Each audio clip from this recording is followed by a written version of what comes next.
Again, he costs 4. He's a 2/2 creature, and he gets to detain 2 target creatures as soon as he comes out, which is nice, especially if you already have creatures out. Elder Cathar is the next one up. He is one of the lower cost ones, and he is a common.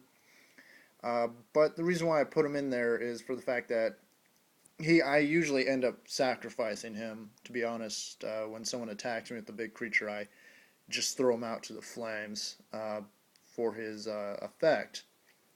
And that's when he dies. I get to put a +1/+1 counter on a target creature I control. If it's a human, which is the majority of my deck, it gets 2 of those counters instead. So use him to beef up other creatures, which is always nice. Then I have Precinct Captain, which basically just gets me tokens. If I can actually end up hitting him or using him to hit an actual player, but with a couple of combos that I use, that's really all not that hard. But never expect him to get out until, if I can, I put him out second turn before anybody else can put creatures out, so I can start spamming the hell out of creatures. Then I have Avacyn, Angel of Hope. She is also a newer addition to this deck. She costs 8, which is extremely expensive for my deck. It's just that she's a badass. There's really no way to say she's not, for the fact that she's an 8/8 creature, flying vigilance, and when she comes out, everything's indestructible. All the things you control. I mean, that's kind of, I guess at that point, if I get this card out, it would be best to seed. If anybody gets this card out, it'd probably be best to seed, because you can't kill her unless you do a board wipe, which I know people do board wipes all the time. Not necessarily so much in standard, because board wipes are kind of a two-edged sword, and with a speed deck like mine, you can board wipe me, I'll get a creature out next turn, pretty much guaranteed. Unless you use World Fire, then it's kind of a pain. The next card I have is Angel of Jubilation. She's alright, not really too worth her cost. I mean, she's only 4, so she's relatively cheap compared to some of the bigger ones. The main reason why I actually like this deck is I end up going against a lot of sacrifice and eating creatures decks, which the main effect that I like is players can't pay life or sacrifice creatures to cast spells or activate abilities, which is always handy. It's a real good way to cripple zombie decks and other such decks that sacrifice creatures. Her other effect is other non-black creatures you control get +1/+1.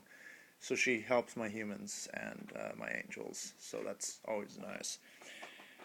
And here's basically the Intemperate Hero is basically just Smite the Monstrous as a weenie blocker. And I have 2 of those. Like I said, I'm trying to get a play set. Eventually I will. I just need to trade some more people for the 2 that they have. And you just tap him, destroy target creature with power 4 or greater. So he's, like I said, he's exactly Smite the Monstrous, except for he's also a weenie blocker, and which can turn into a very powerful blocker with how this deck plays. I also have 2 Azorius Arresters. Mainly, they're cheap, and they have the Detain effect, and they're from the new Return to Ravnica block. They're 2/1s for 2.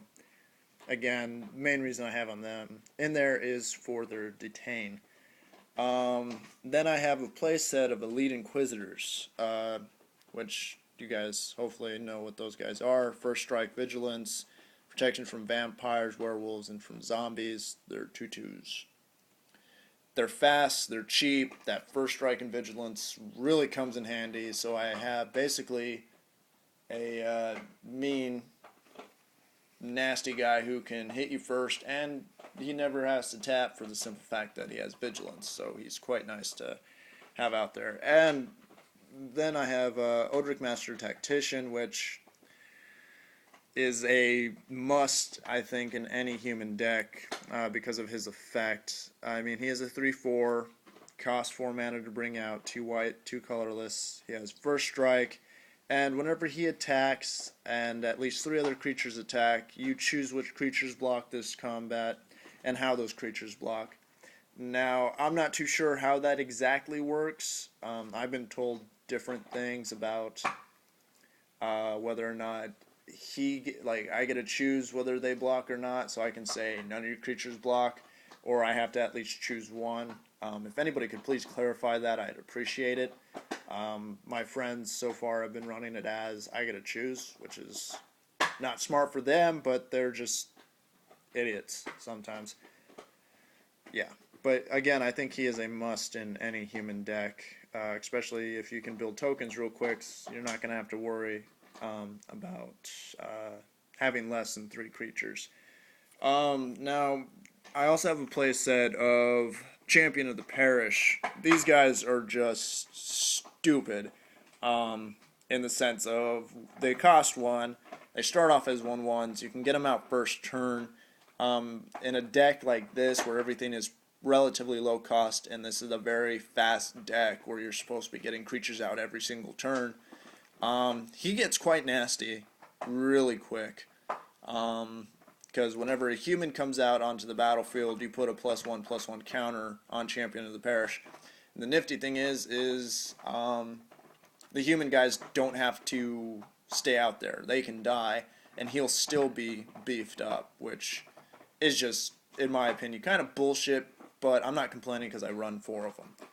So, then I have Angelic Overseer, one of my more expensive cards. She costs 5. 5 mana, 2 whites, 3 colorless, and she's pretty much the same thing as Avacyn, Angel of Hope, except for she's the only one who's indestructible and hexproof. So she doesn't really boost the rest of your creatures per se, but having an indestructible flying blocker is always so nice to have. And then I have the new Prov Guild Mages. Have a playset of them. They cost 1 blue and 1 white mana. So they're second turn guys. Their effects are really why I chose them out of all the newer cards. I chose them as far as creature wise. Because of their cost and because of their effects, for 2 mana, 1 blue, 1 white, you can choose a creature to gain flying, which is always nifty. And then you can also, for 5, again that 2 cost of a blue, white, and then 3 colorless, you can detain target creature, or target permanent for that matter. Oh shit, it is target. Non-land permanent. Oh, so you can actually... Oh damn, I just realized you can actually detain enchantments and crap. Oh wow. That is something I have not tried with that yet. So I do suggest getting these guys. And honestly, the main bulk of this deck, of what I say you should get, are the new Prov, Guild Mages, Champions of the Parish, Elite Inquisitors, Intrepid Hero, and Precinct Captain.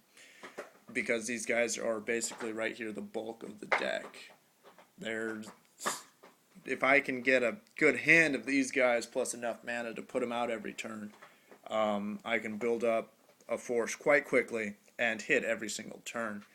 And then you have the last card of this 60 card standard deck, which is Gold Knight Redeemer. And she, again, is one of my more expensive ones. She does cost 6. She's only a 4/4. But again, it's her effect that I like, which if I have Chalice of Life, her effect really comes in handy. And that's when she comes out, I gain 2 life for each other creature I control.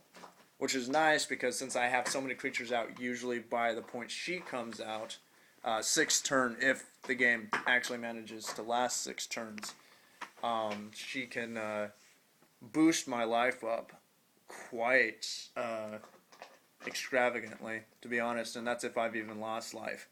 So she's definitely one of the more harder threats to get out, but definitely a threat. The way that this deck usually runs is I will get 1 or 2 of the Champions of Parish, 1 of the Elite Inquisitors, and 1 of the more high cost cards.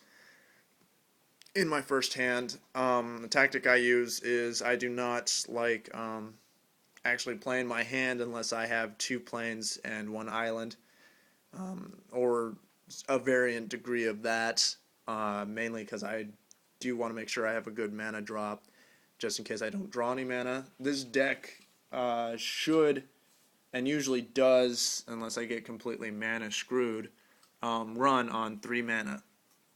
And that's 2 plains and 1 island.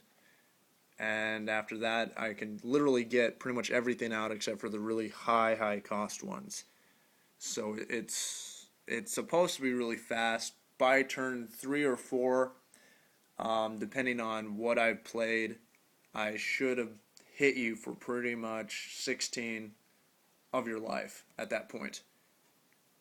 Now that, again, that's should be, and that doesn't always necessarily mean that does happen. Sometimes it does go to 5 or 6, but by 5 or 6, unless you've come up with an answer to stop the speed of my deck, it's pretty much game over at that point. Again, the newer additions that I have not used is Avacyn, Angel of Hope, and Gideon Jura. The original 2 cards that were in here were 2 Attended Knights, which, again, spawn me tokens. They only cost 3 to bring out, and you get 2 creatures pretty much. So it's kind of nice for that reason. But again, this is just my build. I know a lot of people run different builds. I know a couple people who are running blue-white human angel decks, and they put more artifacts in and more spells and all that jazz. I'm not really about the spells per se, because I don't really expect to have the game last that long, but that's just me. Anyways, if you guys have any suggestions, feel free to comment, and I'll be building a few more decks later on. I do have an EDH deck that I'm working on, and it is extremely creature heavy. I haven't actually tested it out, so I don't know how it will work. This deck I've been playing for about a month, and I can't complain with it. To be honest, it is a little bit more expensive now than it was originally. Originally, when I first put it in tournaments, it was a $10 deck max, and I came in 3rd place in that tournament with a $10 deck, going against, I guess, $600, $700 decks. So it kind of speaks for itself. Now it's more of a $200 deck, give or take. So that's kind of nice, because I've never owned a deck this expensive. And I honestly didn't buy any of these cards. These are all trades and drafts. So, I mean, or cards I've had for God knows how long. I've just never used. And that's mainly the plains and islands, which are all foils, because I'm a big-ass nerd like that. I like shiny shit. So you'll notice most of my good creatures are shiny. But again, I hope you guys enjoyed hearing about this. I know I tend to talk a little too much about it. I try to keep this as short as possible, but who knows? Maybe this will work better this way. But again, any comments are welcome. Any ideas on how to build the deck better, or any ideas on how you built your deck, let me know if this has helped you. If you guys want to run this style of deck with these exact cards, let me know, and I'll send you through an email the exact playlist. I don't mind doing that. I just don't want to ever actually run up against it, because it would be retarded. I already know this deck is retarded in the sense of how fast it is, and I don't want to run against it myself. So other than that, you guys, thank you for tuning in. Again, I will have other decks built after I've tested them out for about a week or so. I may or may not put them on YouTube. Usually don't, because I end up hating most of my decks. This deck, though, I'm quite fond of. Until the next time, probably have my EDH deck coming up, I don't know, in a week or so, depending on whether or not I can actually test it out. But again, thank you guys for tuning in, and hope this was a little bit more informative. for you guys. Thank you.